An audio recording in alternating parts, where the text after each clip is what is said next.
He rarely appears in films and tries to keep his personal life out of the public eye, but still remains one of the most famous actors of his time. He did not gain fame as a one-role actor, although he played the character in one of the most popular romantic film stories of our time. From the very beginning of his career, Ryan Gosling has set a high bar of quality and does not fall out of the public eye.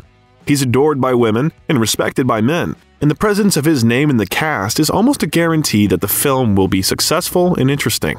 How did he do it? How did his Mormon upbringing help him in his career? Try to find out how he managed to become one of the best actors of our time. You are on the Biographer channel, and we are starting. Ryan Thomas Gosling was born on November 12, 1980 in London, Ontario, Canada, to Secretary Donna Gosling and Thomas Ray Gosling, a paper factory worker. Ryan also has a sister, Mandy, who is 4 years older than him. His parents were members of the Mormon Church, the Church of Jesus Christ of Latter-day Saints, which of course greatly influenced his upbringing as religion in their home touched every aspect of life. We were brought up pretty religious. My mother admits it. She says, "You were raised by a religious zealot." She's different now, but at the time, it was a part of everything. What they ate, how they thought. Although Ryan admitted over time that being in the Mormon Church at a young age helped him socialize because he often had to do public speaking and sing in church, he was not an obedient boy as a child and even received the nickname Trouble at school. Ryan fought with other children, was bullied, had difficulty reading, and generally had troubles learning information. As he explained later, he did not like being a child. "I didn't like being told what to do. I wanted to be a man. I wanted to have an apartment and go on dates and pay for dinner and buy groceries." And he also had an overdeveloped imagination when it came to movies, which again got him in trouble at school. Okay, so like when I was a kid, I saw Rambo First Blood. You know? Rambo First Blood. And then after the movie put a spell on me, and I thought I was Rambo. And I even thought my face felt like Sylvester Stallone's. And then I put a bunch of a bunch of steak knives in my Fisher-Price Houdini kit. I took it to school the next day and I threw them at all the kids at recess. Wow. And I got suspended and I didn't hit anybody. Nice. Yeah. So and I'm sorry. And I don't think it's cool. Yeah. But my parents were like, this guy can't watch movies, you know? They have too much of an effect on him. So I could only watch Bible movies and National Geographic movies. Wow.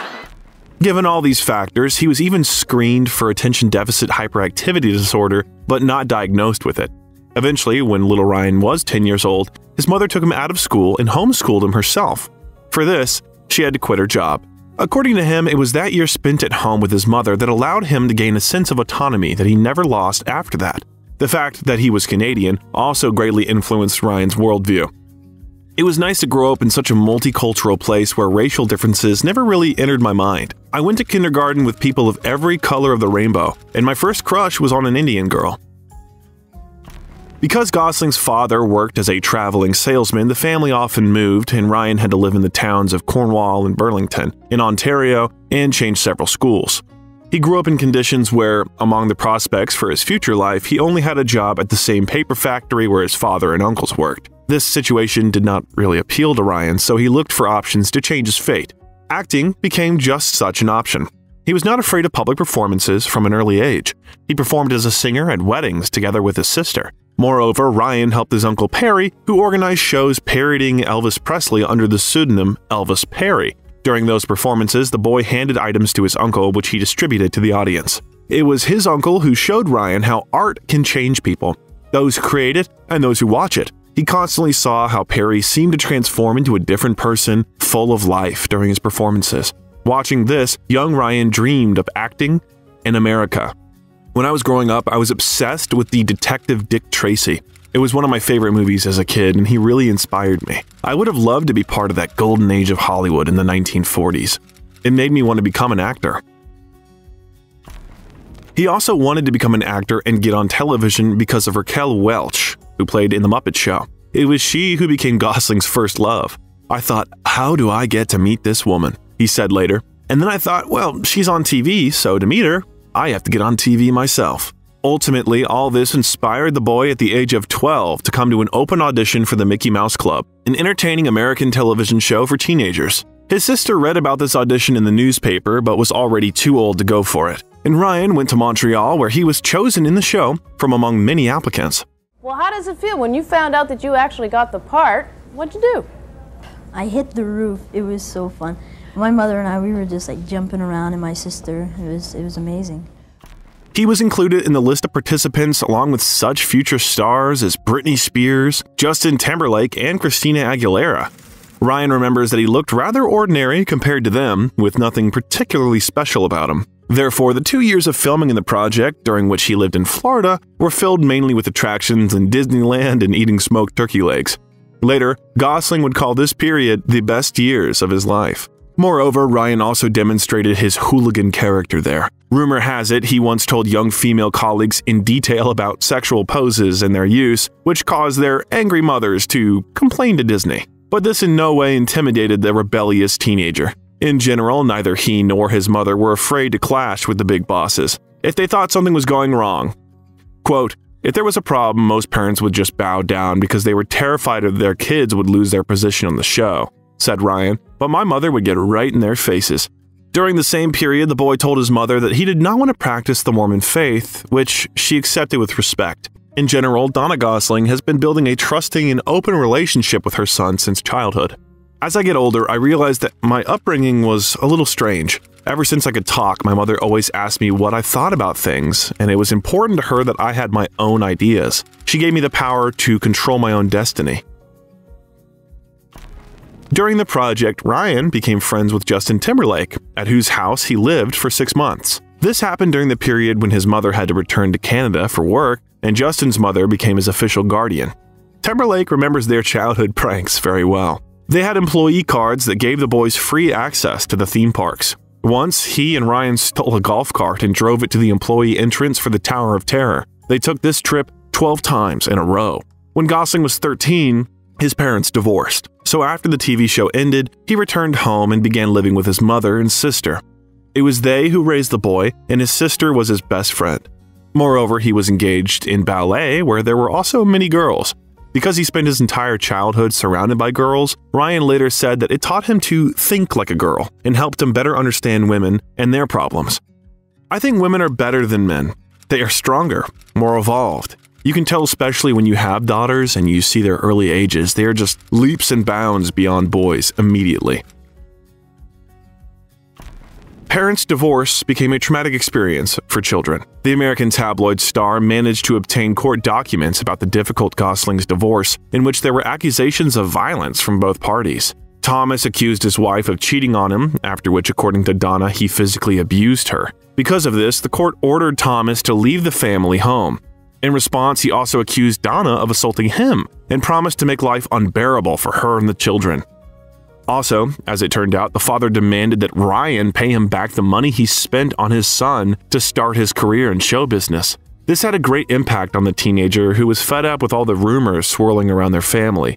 Even his classmates kept trying to find out from him if it was true that his own father had sued him. After that, Ryan turned away from his father, not wanting to talk to him anymore. Thomas complained that his son tore up all the letters he wrote to him and rejected all his wife's accusations, saying that she had turned the children against him. After returning to Canada, Gosling's acting career continued. The young man began to act in local television series. He appeared in episodes of such popular teen shows as Are You Afraid of the Dark?, Goosebumps, and The Adventures of Shirley Holmes. And in 1997, he starred in Breaker High, a teenage series about school life. At the age of 16, Ryan decided to drop out of school and move to Los Angeles to pursue an acting career. At the age of 17, he got his first big role, Hercules, in The Young Hercules Project, a prequel to the famous series Hercules: The Legendary Journeys. Interestingly, the role of Hercules in the pilot episode was played by Ian Bohen, but when the show was given the green light, he dropped out because he didn't want to travel to New Zealand for filming, and Gosling agreed and prepared well for the role, working out in the gym and training in martial arts with a coach who also worked with Kevin Sorbo and Lucy Lawless. He starred in one season of the series, which contained 50 episodes, and the show was closed after that.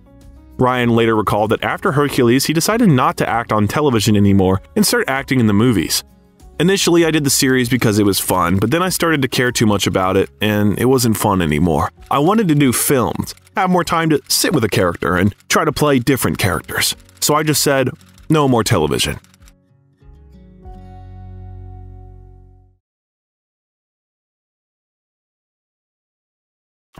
The transition to serious cinema was not easy for the young actor.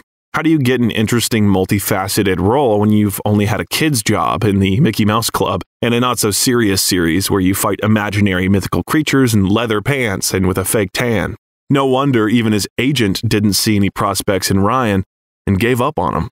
But Gosling did not intend to give up and still managed to find a job. In 2000, he took part in the biographical sports drama Remember the Titans, directed by Boaz Yakin and starring Denzel Washington. The story of the movie is based on real events. It tells about a black coach of a high school football team in which only white people play. The events unfold immediately after the abolition of the law on racial segregation. In this film, Ryan played a minor role of Alan Bosley. Most of the characters in the film had real-life prototypes among the team's players, but not Ryan's character. He was included in the film to demonstrate the player's dedication because during the game, he gave up his place on the field to another football player. The film was well received by critics. The audience liked it, and it grossed $136.8 million at the box office against the budget of $30 million. After the first attempt in a rather successful project, the young actor immediately got the main role in the drama The Believer, directed by Henry Bean, which became a breakthrough film for him. Gosling plays Danny Ballant, a young Jew who becomes a neo-Nazi. The film was also based on the real story of Dan Burros, a Jew who was a member of the American Nazi Party. I read this script and it was the best thing that I ever read, and I didn't know if I could do it or not. I had not really done much to prove whether I could do it or not, but for some reason I just felt that I was the only one that could do this role. Not because I could do it better, but because I think I loved it more than anyone. Gosling managed to convince the director that he would be a perfect candidate for the role. One of the most important arguments for Bean was Ryan's Mormon upbringing, which, in his opinion, should have helped the actor understand the complexity of Jewish religious isolation and related complications. As a result, everything really worked as it should. The film received huge acclaim from critics who gave it a score of 83% on Rotten Tomatoes and 75% on Metacritic. Debuting at the Sundance Film Festival, The Believer won the Grand Jury Prize. Gosling's performance was noted as exciting and one that holds all the attention. I did a movie called The Believer, which is the film that kind of gift-wrapped for me the career that I have now. Gosling's next project after this breakthrough was the psychological thriller Murder by Numbers from director Barbet Schroeder, in which he plays the role of schoolboy Richard Haywood, who, together with his friend, plans the perfect crime, kidnapping a stranger and killing her. Detective Cassie Mayweather, played by Sandra Bullock, is investigating the murder. The film did not have much success at the box office and received rather mediocre reviews from critics. Therefore, for the actor, it was most notable for the fact that it was on its set that he met Sandra Bullock, whom he soon began dating. Their relationship was not loud and did not have much coverage in the media, and they didn't last very long, only 1 year. Despite this, Ryan later recalled that Bullock was one of the two best and most perfect women he had met in his life. At this time, the actor's career treasury was replenished with roles in the dramas The Slaughter Rule and The United States of Leyland. Both films were indie and did not reach the mass audience, but were good experiences for Ryan. The Slaughter Rule received good reviews from critics, but The United States of Leyland was a little worse. It was the role of the quiet, calm young man Leyland who unexpectedly resorts to killing a mentally retarded boy that was very desirable for Gosling as he was very interested in this character. It should be noted that having taken Ryan to the movie, the film director Matthew Ryan Hodge did not regret it at all. I really have to say that if that character comes off as believable in a real person, that's Ryan, using all of the tools he has as an actor to change himself physically and to find certain physical manifestations for an unusual character with sort of an off-center worldview. I mean, he changed his posture, he changed his body type, how he looked, he changed his voice, facial expressions, and things that grounded these ideas that I had of him as a real person. It's a real credit to him as an actor.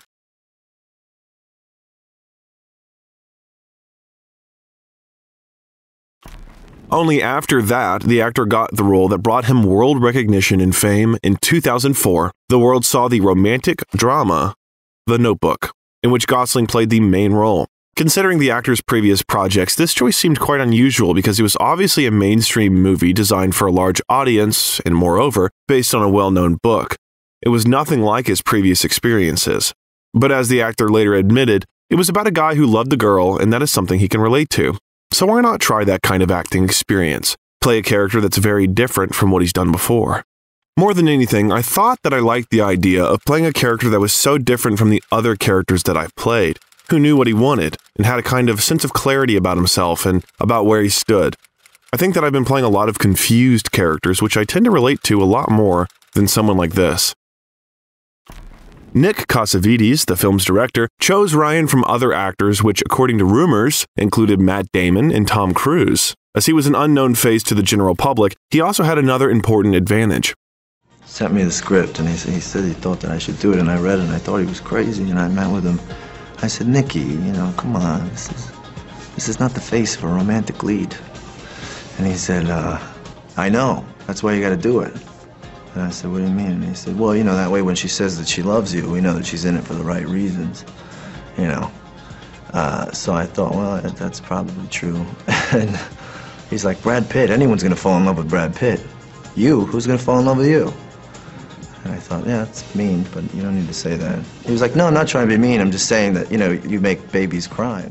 So The Notebook's director chose Gosling to star in the film because he did not consider him handsome. There were also many contenders for the role of Allie, including Britney Spears, whom Ryan had known since childhood. But in the end, the actor's partner was Rachel McAdams, with whom Gosling, according to Cassavetes, immediately developed excellent chemistry. Ryan played the role of Noah Calhoun, who was a carpenter in the film, so the actor had to learn carpentry by completing a 2-month apprenticeship with a carpenter. During his studies, he made several chairs and a table, which were later used in the film. Although there was great chemistry between the main actors of the movie, over time it turned out that they did not like each other. They constantly quarreled during filming, creating considerable tension on the set. They were really not getting along one day on set. Really not. And Ryan came to me, and there's 150 people standing in this big scene, and he says, would you take her out of here and bring in another actress to read off camera with me? I said, what? He says, I can't do it with her. I'm just not getting anything from this. Paradoxically, 2 years after the end of filming, the actors started dating. According to Gosling, he didn't know exactly what happened. They just met at some point in New York and realized that maybe they judged each other too soon. As it turned out, they were both born not just in the same town, London, Ontario, but even in the same hospital. This fact, which showed that they have a lot in common, brought them very close. She is one of the kindest people I've ever met, and I think that her kindness is something that inspires me. Their romance lasted about 2 years, after which in 2007 they broke up. The reason, as is often the case in Hollywood, was a heavy workload due to which young people began to spend very little time together. Gosling complained that when in a couple both people worked in show business, this same show business eventually became too much. He later also called his relationship with Rachel one of the greatest loves of his life. It was she who was the same second perfect woman with whom he had a relationship, and the actor mentioned the breakup only with the phrase, "We both went down swinging, and we called it a draw." But after the end of the relationship, the actors remained friends. Rumor has it that McAdams even called Ryan to congratulate him when he had a baby. Well, The Notebook gave Gosling a lot of love and worldwide fame, and also brought huge commercial success. The movie, with a budget of only $29 million, grossed $117.8 million at the global box office. It also received quite good reviews from critics, although in general it was received without much enthusiasm. But the audience really liked the film.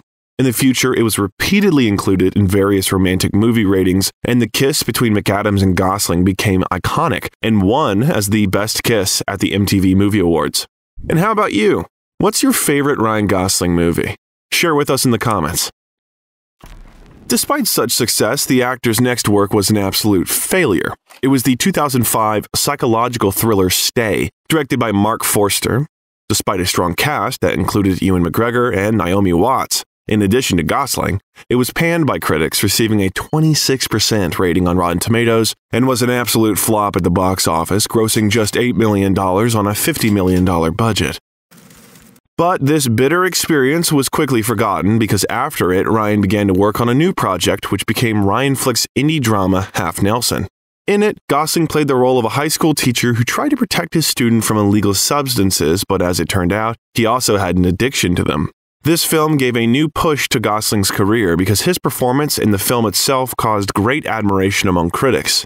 Lisa Schwarzbaum from Entertainment Weekly noted the young actor's performance as follows.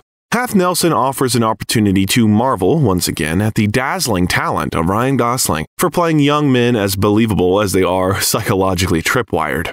For this role, the actor was nominated for various awards, including the Independent Spirit Award, in which he won, as well as an Academy Award nomination. During the same period, Ryan became interested in the idea of filming a documentary about child soldiers in northern Uganda, which he learned about during a trip to a refugee camp in Chad. Gosling wrote the script for it, but he never managed to make this project because he could not find financing for it, as the subject was too difficult for Hollywood. A movie with children and violence that's true is very difficult to get made. If it was a boogeyman in the bush that was trapping all these kids, I could get $100 million to make it. At this moment, the image of the actor Ryan Gosling was already beginning to emerge. He preferred small, independent films with an interesting story, even if they would not have great commercial success and would not reach a mass audience. But at the same time, he still did not refuse roles in studio projects, although they were not his priority. For Ryan, the main factor in this choice is the opportunity to get freedom in his actions on the set, because when the project does not involve big money, no one pays attention to how you approach the work on the character. But as soon as you hit a certain budget, you have a lot of people wanting to know exactly why you're wearing those pants, and exactly why you're talking that way or being that way. Ultimately, you're just doing them because it feels right, and when you're working on something with a bigger budget, that's not a good enough answer. You have to back it up with charts and graphs, and at that point, your character loses life. His meticulousness and selectivity when choosing new projects is also reflected in the rather long breaks between filming. He shoots 1 to 2 films a year. Neither the success of the projects nor their failures, nor the probability that the audience will forget him, does not encourage the actor to change his career strategy. Yeah, I'm just looking for good material. I think that it's like everyone else. We're all out there trying to find the best material we can find, and for me it's always different. I like to do things that are different, and things that I haven't done before, things that'll help me to grow. And this strategy has its results. Gosling gets roles in interesting projects and plays with famous actors. In 2007, he starred in the psychological thriller Fracture, directed by Gregory Hoblit, in which Ryan's colleague on the set was Anthony Hopkins. Gosling played the role of an assistant district attorney who tried to convict Hopkins' character of murder. The film was a box office success, grossing $92 million, and was well received by critics with a 72% rating on Rotten Tomatoes. They also noted wonderful on-screen confrontation between Hopkins and Gosling, and some even compared Ryan to a young Marlon Brando and Jack Nicholson. Building on this success, Gosling starred in Craig Gillespie's comedy drama Lars and the Real Girl that same year. In it, he played the eccentric guy Lars Lindstrom, who fell in love with a sex doll. Speaking about this work, Ryan admitted that for it, he had to let go of what he thought made him cool and attractive, and instead show his most vulnerable sides. He managed to make his character soft and sensitive without allowing the film about a relationship with a silicone doll turn into a farce or crude comedy. Ryan managed to have a relationship with her that didn't seem ridiculous, embarrassing, or weird. The other thing that dumbfounds me and irritates me a tiny bit is that he managed to be sexy. How can you be playing this weird, overweight guy in galoshes who's socially inept and somehow be a movie star as you're doing it? These impressions about Ryan were shared by actress Emily Mortimer, his colleague on the set. This movie brought him a nomination at the Golden Globe Awards in the category of Best Actor in a Comedy or Musical, and the film was nominated for an Academy Award for the Best Screenplay. In the same 2007, Gosling was supposed to star in the film The Lovely Bones as the father of a murdered girl. At first, he refused to participate because he felt too young for the role, but director Peter Jackson and producer Fran Walsh convinced him that makeup and a change of hairstyle would help add the necessary years to his character. As a result, Ryan grew a beard and gained 59.5 pounds of weight to look older. But 2 days before the start of filming, they decided to stop working with him because it became clear that they made a mistake with the actor's choice. The role of Jack Salmon was then given to Mark Wahlberg. Recalling the situation, Gosling noted, "It was nice to be believed in that much, but it was also an important realization for me. Not to let your ego get involved. It's okay to be too young for a role."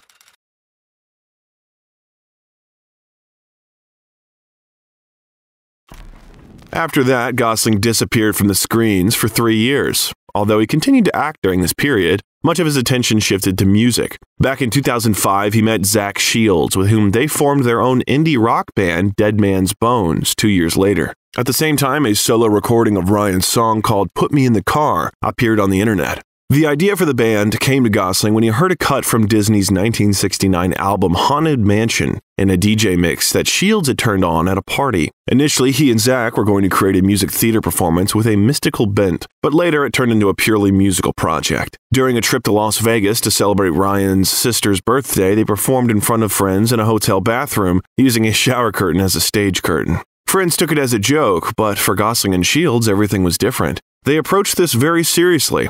Learned to play all the necessary musical instruments.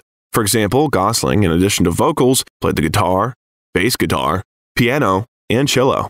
I saw something touching your head in the room where you sleep, in the room where you sleep,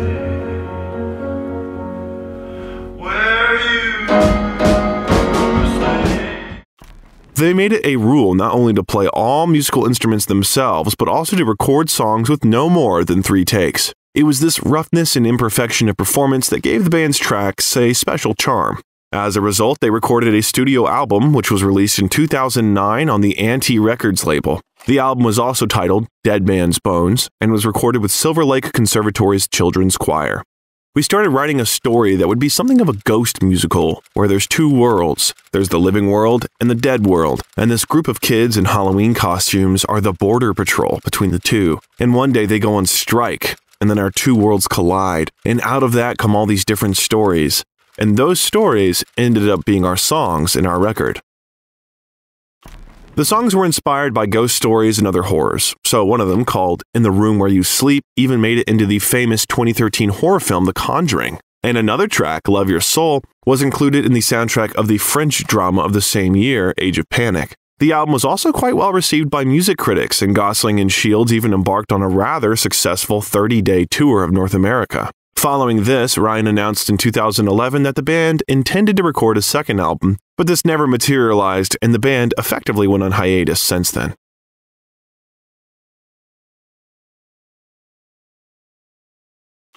In 2010, Ryan Gosling plunged into film work with renewed vigor. During the next 2 years, he released 5 very different films in which he continued to give the audience new, interesting characters. The actor starred in the drama Blue Valentine, directed by Derek Cianfrance. The film tells the story of the couple's relationship from the moment they met until they broke up a few years later. Gosling's partner in this project was Michelle Williams, who signed up for it back in 2002. Ryan joined the film 4 years later, but filming did not begin until 2009 due to financing problems and then the death of Heath Ledger, Michelle Williams' partner. After that, the actress needed time to come to her senses. These delays prevented the director from shooting the couple's early relationship scenes and married life scenes with a real-life difference of several years, as he originally wanted. The actors got to know each other already during the shooting, being in the roles of their characters, who also got to know each other through the movie plot. And to demonstrate their life as a couple, Gosling and Williams lived together in the same house for some time before filming these scenes, led a common budget and daily life. The director's idea to take a 1-month break between the shooting of the early and late scenes for this purpose put a heavy burden on the rather small budget of the film. Gosling mentioned it like this: "He was hell-bent on having a month off between the younger and older scenes. To afford that, he gave up some luxuries like a lighting truck. As a result, all the light in the film is natural and practical. There isn't one light in that movie." For Cianfrance, this film was very important. That's why he even gave up his paycheck. For him, the opportunity to implement his ideas regarding filming played a very important role. For Blue Valentine, Gosling once again showcased his musical prowess with a rendition of the 40s hit, You Always Hurt the One You Love. This song was included in the movie soundtrack. The film premiered at the Sundance Film Festival, and moreover, it entered the Cannes Film Festival in the Uncertain Regard category. The movie won acclaim from critics who admired Gosling and Williams' performances. The film received a score of 81 out of 100 on Metacritic and an 86% rating on Rotten Tomatoes. Both lead actors were nominated for Golden Globe Awards for Best Actor and Actress in a Drama, while Williams was nominated in the same category at the Academy Awards. Of course, such great success in the awards season for a small independent film with a small budget was a pleasant surprise for the actors, especially for Gosling, who understood from the beginning of his career that most of the films he wanted to star in were unlikely to catch the eye of the general public. I mean, when you're a small movie, it's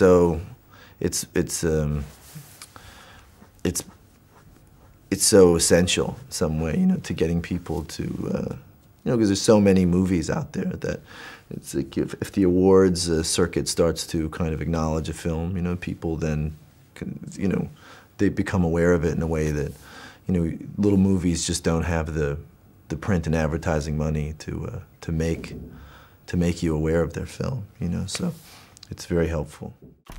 The actor's next project was the crime detective drama All Good Things, directed by Andrew Jarecki, in which Gosling starred alongside Kirsten Dunst. Ryan played the role of David Marks, the son of a wealthy New York tycoon who was suspected of multiple murders, including that of his own wife, played by Dunst. When creating the film, the director was inspired by the story of a real person, Robert Durst. The movie received rather mediocre reviews from critics, although the performance of Gosling and Dunst was noted positively. Also, it did not receive a response at the box office, failing to make its budget back.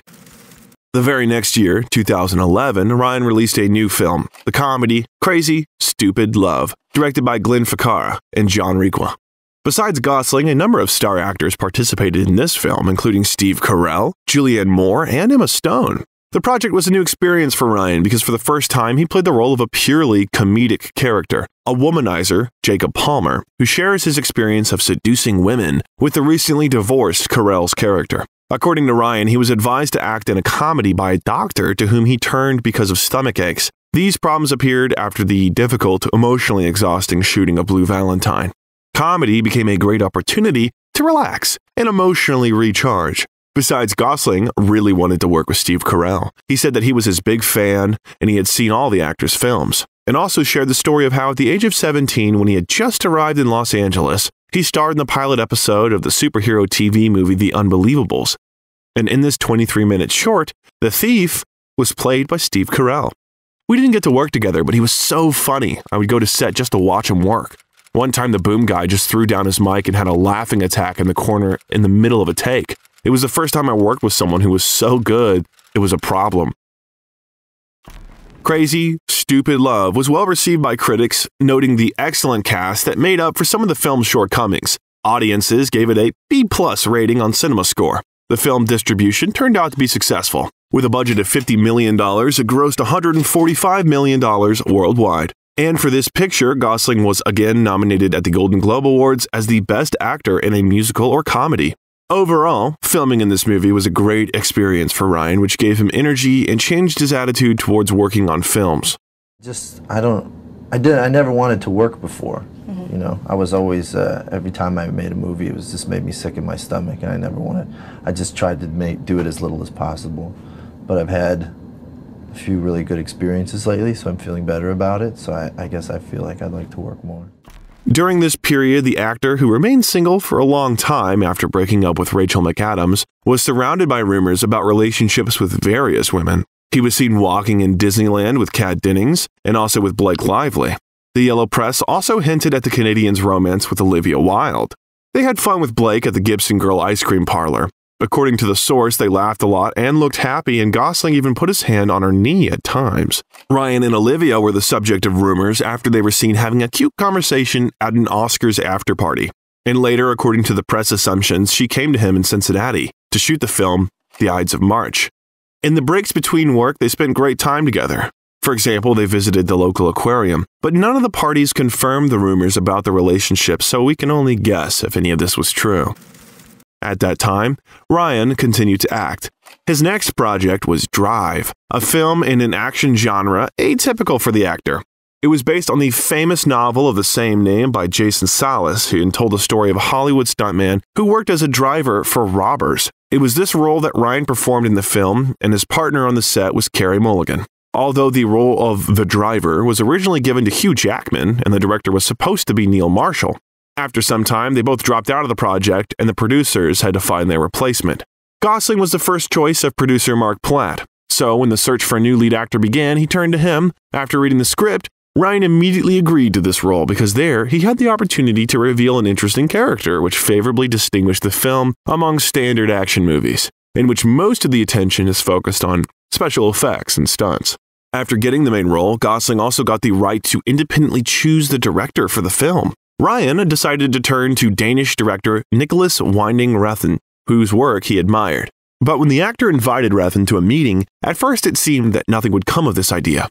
Refn had a flu at that time, so the conversation wasn't fruitful. After it ended, the director asked Gosling to take him home. In the car, Ryan turned on the radio and Nicholas began to sing along to the song that was playing at that moment. It was that situation that made the director understand what the film should be about and agreed to shoot it. Gosling's great respect for Refn was mutual, as the director spoke highly of the actor, comparing him to James Stewart, Charles Bronson, Alain Delon, Lee Marvin, and Marcello Mastroianni. If you look at him on screen, your eye automatically goes to him. Very few people are born with that, and very few actors who have that also have the guts to pursue the movies they want to do, rather than take the dream machine offered to them. It takes a lot of integrity to do the things he has done. He's like the Velvet Underground or the Ramones. Together with screenwriter Hossein Amini, Refn made significant changes to the original script. Filming took place in Los Angeles, where the actors and the screenwriter lived in the same house as the director. He invited them to help better immerse themselves in the film. One of the movie features was the small number of dialogues. Some scenes, for example, with an elevator, were filmed without them at all. Already during filming, every day Refn and the actors removed some lines from the script. As the director noted, he was guided by the principle of less is more. Gosling also agreed with this position. I don't think you need all this talking in movies. Sometimes it's easier to get the point across if you're not saying something. You know, the audience is smart. They can see how somebody feels or how they feel about that person or whatever. So sometimes when you're talking, I think, for me anyway, it just gets in the way of it, and so it was a real relief to get to just take that out of this and let people just watch it and make their own assessments of what they think the characters are going through. For filming, Gosling took stunt driving courses, so he performed some of the stunts in the film himself. He also independently chose the car that his character drove in the film. It was a 1973 Chevrolet Malibu. The actor found it in a junkyard in Los Angeles, and after the producers bought the car, he repaired it himself. Ryan later explained his decision as follows. My character never has to talk about cars or do anything underneath a car, so it doesn't really matter, but it felt important to me. And with every character you play, you have to find a way in. Sometimes it's hard. Sometimes you can't really find the thing you need, but it's important to me. Drive premiered at the 2011 Cannes Film Festival, where it was named one of the best in competition, and Refn eventually won the prize for Best Director. Critics rated the film very highly. Roger Ebert noted, "Here is a movie with respect for writing, acting, and craft. It has respect for knowledgeable moviegoers." And the critic of the Movie Line website, Stephanie Zacharek, emphasized that it defies all the current trends in mainstream action filmmaking. The distribution was also very successful. The film grossed $81.4 million against a small budget of $15 million. A successful year for Gosling did not end there. At the same time, he starred in another film, the political drama The Ides of March, from the director George Clooney, who also had a role in it. Besides Clooney and Gosling, the film also starred Philip Seymour Hoffman, Paul Giamatti, and Evan Rachel Wood. For the role of Stephen Myers, a junior campaign staff member of George Clooney's hero, Gosling was again nominated for a Golden Globe Award for Best Actor in a Drama, and the film was nominated for an Academy Award for Best Adapted Screenplay. At the box office, the film grossed $76.3 million, having a budget of only $12.5 million. The Ides of March received good reviews from critics, with a rating of 84% on Rotten Tomatoes. Audiences also rated the film fairly high. It has an average B grade on CinemaScore. Ryan's next work was the crime drama The Place Beyond the Pines, which was directed by the actor's old friend, Derek Cianfrance. Even during the filming of their first joint project, Blue Valentine, he was working on the script for the new film, and it was Gosling who helped him create some scenes. I mean, it was always a fantasy of mine to rob banks. You know, I'm just scared of jail. But I would, if there wasn't jail, I would do it. But I can't, I can't, so I won't. But I got to do it in this film. It was strange because I told Derek if I were to rob a bank, I would do it on a motorcycle. And I would drive into a U-Haul truck parked around the corner, and they're looking for a motorcycle, not a U-Haul truck. And he said, that's strange because I just wrote a movie about that. As a result, the role of the main character, Luke Glanton, a bank robber who was written specifically for Ryan. For this role, Gosling dyed his hair white, made many fake tattoos on his body, trained in the gym, gained 18 kilograms of muscle, and learned to ride a motorcycle, for which he trained with stuntman Rick Miller for 2 months. The most complicated scene was where Luke goes into a bank, robs it, leaves the bank, escapes on his motorcycle, and drives at tremendously fast speeds through a busy intersection amidst lots of other cars while being pursued by a cop. All of this happens in a single take. No place to do a Texas switch. In order to get that scene completed, Ryan did 22 takes. Every time, he almost got hit. The film received good reviews from critics, some of whom even included it in their list of the best 10 films of the year. The box office also turned out to be successful. With a budget of $15 million, it collected $47 million. But for Gosling, this film became very important not only from the point of view of work. He met Eva Mendes, who was his partner on the set. It was then that they started a romance that continues to this day. They were first spotted together as they walked hand in hand. Where would you think? Yes, in Disneyland. It's not surprising that Ryan was often seen on dates at the famous amusement park. He's a big fan of Disneyland and describes his passion as followed. I'm obsessed. I'm a Disney adult. I go there by myself. I wear headphones. I go on rides. I have a mixtape. This meeting was a turning point for both actors because since then, they have not been separated. Moreover, it was in this relationship that they realized that they wanted to start a family. It was quite unusual for them because before that, they did not see themselves in the role of parents. Ryan Gosling happened. Falling in love with him. Then it made sense for me to have not kids, but his kids. It was very specific to him. Gosling emphasized the same, adding that Eva is exactly the person he should be with. She is the ideal he was looking for in life. Ryan also revealed that he only realized he was ready for parenthood when Eva told him she was pregnant. I wasn't thinking about kids before I met her, but after I met Eva, I realized that I just didn't want to have kids without her. And there were moments on The Place Beyond the Pines where we were pretending to be a family, and I didn't really want to pretend anymore. I realized that this would be a life I would be really lucky to have. Now, Gosling is the happy father of 2 daughters, Esmeralda Amada, who was born in September 2014, and Amada Lee, who was born in April 2016. Actors try to keep their personal lives away from the public and paparazzi cameras. After her children's birth, Eva Mendes decided to devote herself to her family, having stopped acting in movies. Gosling also took a break from filming after the birth of his second daughter to spend as much time as possible with the children, and when the girls grew up, their parents began to take them with them to filming in different countries.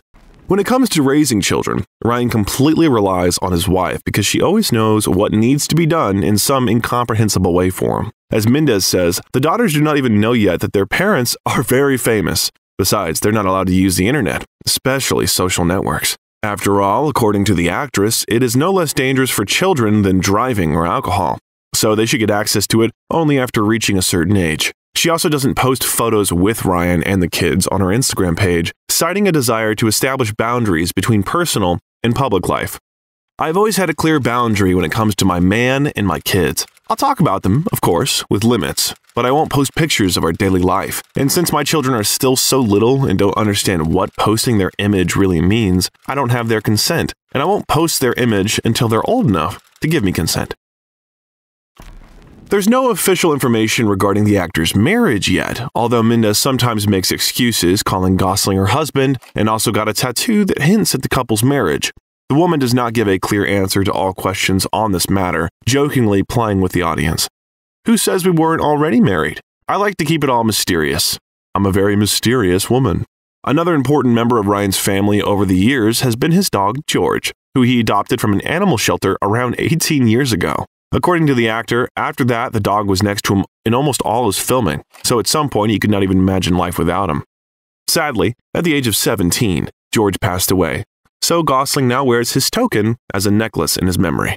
Returning to Ryan's career, in 2013, he released the crime thriller Gangster Squad, directed by Ruben Fleischer. Josh Brolin, Sean Penn, and Emma Stone became his partners on the set. The film grossed $105 million at the box office against a $75 million budget, and was underrated by critics. With such a great cast, much more was expected from the characters and the script. After that, Gosling reunited with Nicholas Refn in a new project, the thriller Only God Forgives. About this movie, the actor said that he considered it the strangest of everything he had worked on before. In preparation for the role in this picture, Gosling had to practice Thai boxing for 2 to 3 hours a day to play the role of Julian Thompson, the owner of a boxing club in Bangkok. The new work with Refn was received very ambiguously. At the premiere in Cannes, it was booed at first, but then received a standing ovation. The reviews were just as polarized. The film received a lot of criticism for its poor script and reviews, but it was praised for its good visuals. Gosling was also criticized quite heavily, noting that he looked completely empty in this film.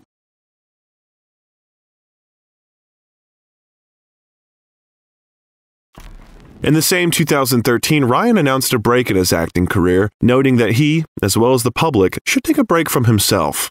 I've been doing it too much. I've lost perspective on what I'm doing. I think it's good for me to take a break and reassess why I'm doing it and how I'm doing it. And I think this is probably a good way to learn about that.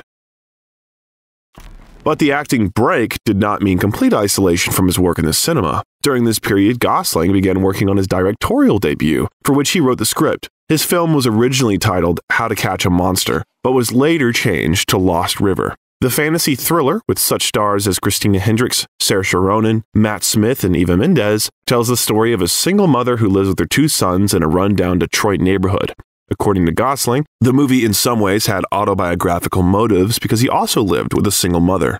You're talking about my mother. My mother's very beautiful, and she was a single mom. And so I think when you're a kid and you have a single mom, you know, that in a way, you know, all men feel like wolves, you know. And you know, I remember walking with my mother, and guys would whistle at her, or cars would start. They'd circle, and it's very predatory, and it's very threatening, you know, especially if you're a young kid and you don't feel like if something went sideways that you could you know, do anything about it, or so you start to imagine all these versions in which you could, you know. The film premiere took place at the Cannes Film Festival, where it received very mixed reviews. Critics were unsatisfied with Gosling's directorial debut, with some even calling it shockingly bad. On Rotten Tomatoes, the film only holds a 31% rating, with an average score of 4.6 out of 10. So, in general, Ryan's first attempt as a director could be considered a failure, although after some time his film began to receive positive reviews from fans of the surreal fantasy genre. 8. It is based on the Michael Lewis's book, The Big Short, Inside the Doomsday Machine, which is based on real events for Ryan's character. Adroitha Lee, a hair specialist in the film, shared her thoughts about the work on creating the appearance of Gosling's character. When I met with Ryan Gosling, he said, "I want to be black-haired, I want to be curly, I want to look totally different." It was hard to million worldwide. The film also shined in the awards season, winning the Academy Award and the BAFTA Award for Best Adapted Screenplay, as well as Oscar nominations in 4 categories. Gosling backed up his successful comeback with the next successful project, the neo-noir comedy action film The Nice Guys from director Shane Black, in which he starred alongside Russell Crowe. The actor chose this film precisely because of the opportunity to work with Crowe. The movie received positive reviews from critics who praised it for its humor and excellent performances by the actors, calling Gosling and Crowe the funniest duo of the year. Its rating on Rotten Tomatoes was 91%. Things were a little less convincing at the box office. The film barely paid off its $50 million budget with $62.8 million. And the very next year, in 2016, Ryan starred in a new film, the romantic musical La La Land, directed by Damien Chazelle, where Emma Stone again became his partner. Chazelle chose this couple for the main roles after Miles Teller and Emma Watson dropped out of the project. It was then that he decided to make the main characters older in age, and Stone and Gosling were the most suitable for it. They, for me, feel like the closest thing we have right now to an old Hollywood couple, like Spencer Tracy and Katharine Hepburn, or Fred and Ginger, or Myrna Loy and Dick Powell. There's something about the recurrence of Ryan and Emma as a couple, and about them individually as actors, and the way they register on screen, the timeless glamour that they're capable of. 6 minutes. To make the scene perfect, the team had to carefully plan the entire filming process, and the actors had to sweat a lot during rehearsals. In order to play this character, Gosling used his own experience of moving to Los Angeles in pursuit of a dream. One of his audition memories even made it into the film. It was used for a scene in which Stone's character was also auditioning. Damien wanted to hear about our experiences. You know, I had an opportunity to audition for this big casting director, and you know, the scene was where like somebody close to me had died, you know, and so I spent all night getting into that like emotional state, and I came in and like in the middle of it, just her phone rang, and she took a call, and I was like, I didn't know whether I should stop crying or should I just keep going or what, and she was just like, you know, had a whole conversation, and then when it was over, she was like, you know, you can just pick up where you left off, you know. And I was, you know, not good enough actor at that point, or even now, to do that. So it was a little rough. But anyway, we made lemonade out of it because it made it into a scene in the film. For filming, the actor was also inspired by viewing the classics. Together with the team, they watched musicals every Friday, including the iconic Singin' in the Rain. There's an interesting story connected with the film, which could even end tragically. Along with Emma Stone and Damien Chazelle, Gosling met Patricia Ward, the widow of the actor and director of Singin' in the Rain, Gene Kelly. She told them a lot of interesting stories, so the meeting went just fine, but at some point they managed to let her dog out into the street. It is also interesting that one of the most famous lines of the film was invented by Eva Mendes. She once jokingly told Gosling in conversation, "That's LA. They worship everything, and they value nothing." Ryan liked this phrase so much that he suggested including it in the film. The movie was first shown at the Venice Film Festival in 2016 and immediately received recognition. Already at this festival, Stone won as the Best Actress, and in the future, many more awards and nominations awaited the film. It received 11 nominations at the British Academy Film Awards and won in 5 categories, including Best Film. Also, La La Land was nominated in 7 categories at the Golden Globe Awards, celebrating victory in all. Among the winners was Ryan Gosling, who won again in the Best Actor in a Comedy or Musical category. In his speech after receiving the award, the actor very touchingly thanked Eva Mendes.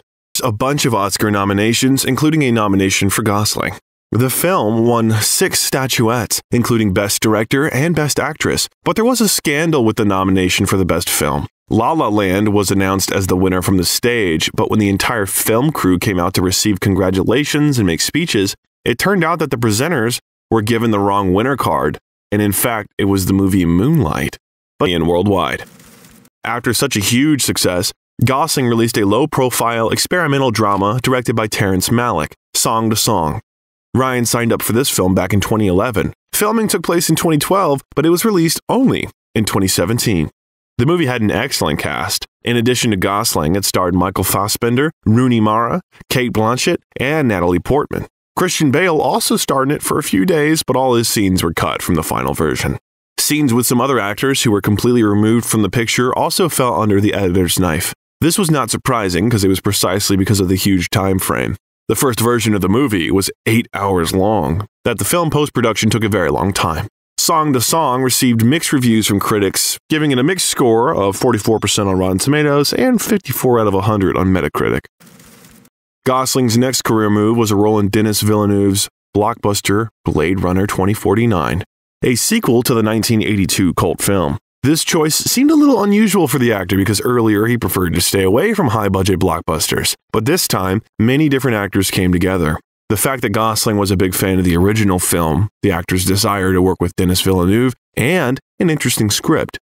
Even outside of the original film, the script is very, very moving and complicated and haunting. It asks similar questions that the original does, but it's still very much its own film.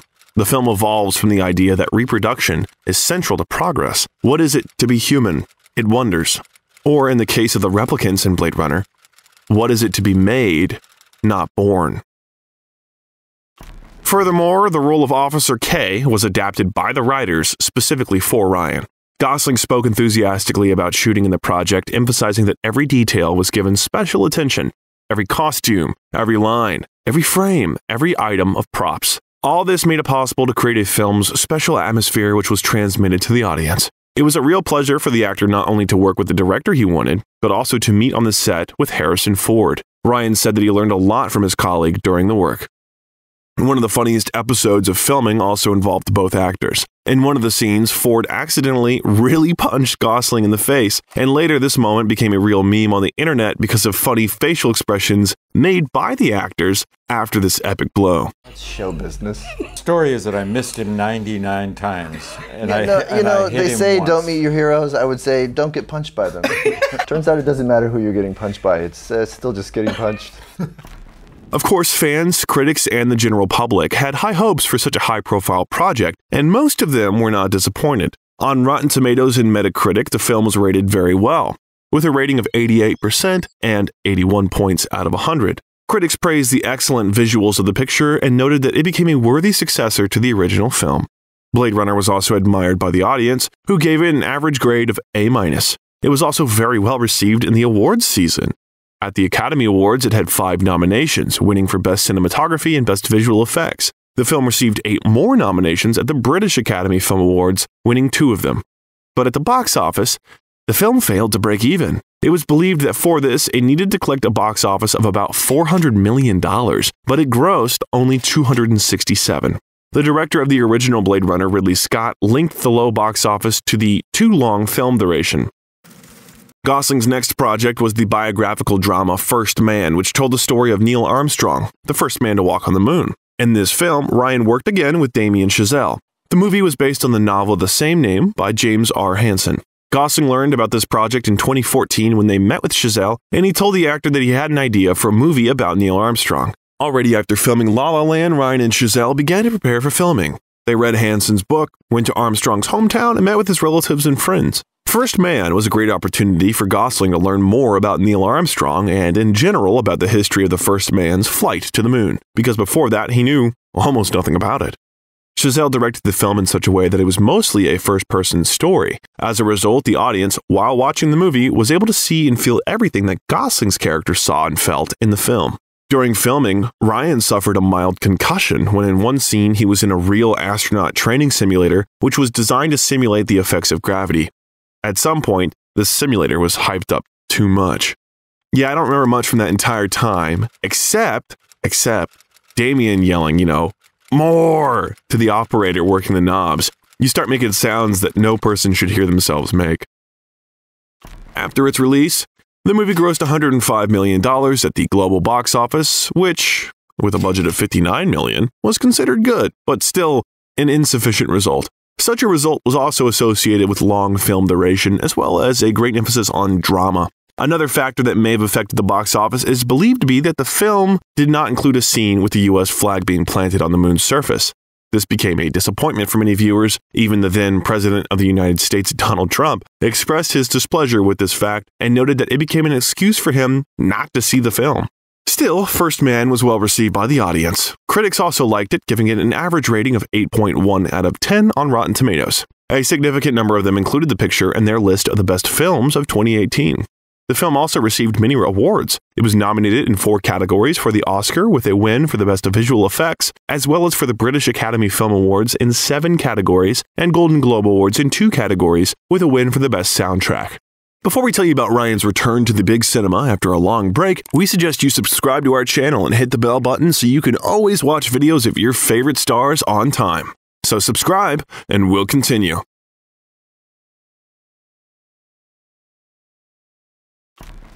For his return, Gosling chose a new genre for himself, a full-fledged action movie with a lot of action and tricks. In 2022, it appeared on Netflix with The Gray Man from brothers Anthony and John Russo, who have directed several films in the Marvel Universe. Chris Evans and Ana de Armas became Gosling's colleagues on the set.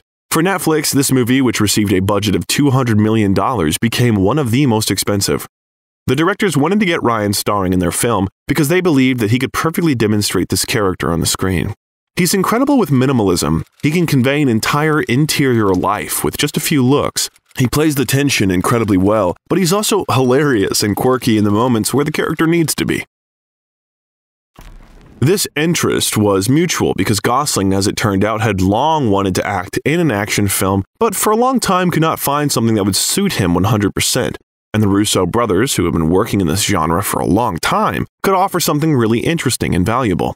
As the actor later said, shooting such a project at a time of the pandemic was very ambitious but risky. When the Russo brothers called him with an offer to work on an epic blockbuster for Netflix, which will be filmed in different countries, he did not believe that they were serious at first. But in the end, they all succeeded, and it was a wonderful, unforgettable experience for Gosling. But for the role, he had to undergo serious training. The stunts performed in the film required complex choreography, so Ryan trained for 7 months to get it right. He also regularly did strength exercises, lifting weights, and followed a special diet. It was especially difficult for him to maintain a diet during the shooting process because the directors like to eat well, especially pizza, and they did it right before the poor actor's eyes. In the end, shortly before the end of filming, he couldn't resist, and when the brothers brought a pizza to the set, he ate it all by himself. After its release on Netflix, the film became the 5th most popular in the history of streaming in terms of hours watched, so it was decided to make a sequel. Gosling has been confirmed to star in the sequel, and the filmmakers are already writing a script for it. Filming will most likely begin in 2024. As Ryan admits, taking a break from work has been very beneficial for him. While filming The Gray Man, the actor realized that the time spent with his family allowed him to change his attitude towards filming. I treat it more like work now, and not like it's, therapy. It's a job, and I think in a way that allows me to be better at it because there's less interference. Role of Ken in Greta Gerwig's Barbie movie. It was because of his family, in which he's surrounded by girls, that he was interested in scripts in which female characters and the female point of view are a priority. Ken's underestimation as a toy also became important for him. Another important factor that pushed Ryan to the role of Ken was that through it, he was able to find and connect with the child he once was. I owe that kid a lot. I feel like I was very quick to distance myself from him when I started making more serious films, but the reality is that, he's the reason I have everything I have. I really had to go back and touch base with that little dude and say thank you, and ask for his help. But the public at first did not take very well the fact that Ken was played by Gosling. After the first footage from the filming appeared in social networks, a real campaign against the actor began, for which people even launched the hashtag #NotMyKen. But Ryan responded by pointing out to people that they didn't even care about Ken and his fate before, seeing him as just an accessory for Barbie. Therefore, such indignation looked more like hypocrisy. So, together with Margot Robbie, Gosling started working on this project. In preparation for the role, he got his body in perfect shape and also dyed his hair white, because director Greta Gerwig was against the use of a wig. In Barbie, Gosling once again showcased his musical talents, performing the song I'm Just Ken and a cover of Matchbox 20's single Push for the film. I'm just Ken, anywhere else I'd be a 10. For the filming of Barbie Land, there was no green screen. The actors played in real sets built in full human height. It took so much pink paint that they had to buy back from the manufacturers almost all the stocks that were in the warehouses. This actually led to a shortage of pink paint in the US. During the film promos, the actors and director often used the term Kenergy, which raised many questions about exactly what it meant. Each of the actors had a different interpretation of this term, and some did not consider it worthy of attention at all. After all, even after the movie release, no one was able to understand what exactly it was supposed to mean. Gosling responded to this matter jokingly. Very little is known about Kenergy, and we don't have the funding for the research. We know it's real. In my case, it came on as a rash, and then it turned into a tan. And then suddenly you're shaving your legs and you're bleaching your hair and you're wearing bespoke rollerblades. After its release, the film received a lot of criticism from the conservative public for projects. They were almost always of high quality and successful at the box office. Meticulous choice of roles and hard work on each character allowed him to become an actor of the highest level with a wonderful career. And now he's at his peak again. Despite a long hiatus before that, now he's back in business and receiving new offers. He's already started another project, the action film The Fall Guy by David Leitch, where he plays together with Emily Blunt. And let's not forget about the sequel to The Gray Man. What will await Gosling next? Knowing him, you can expect even more great roles in cool movies with cool actors. And if you want to learn more about the life and career of one of his colleagues, Margot Robbie, click on the icon that appeared on your screen to watch our video about her. Also, hit the like button if you like this video. You are watching the Biographer channel, and we are already preparing something new and very interesting for you. So see you soon. Thank you.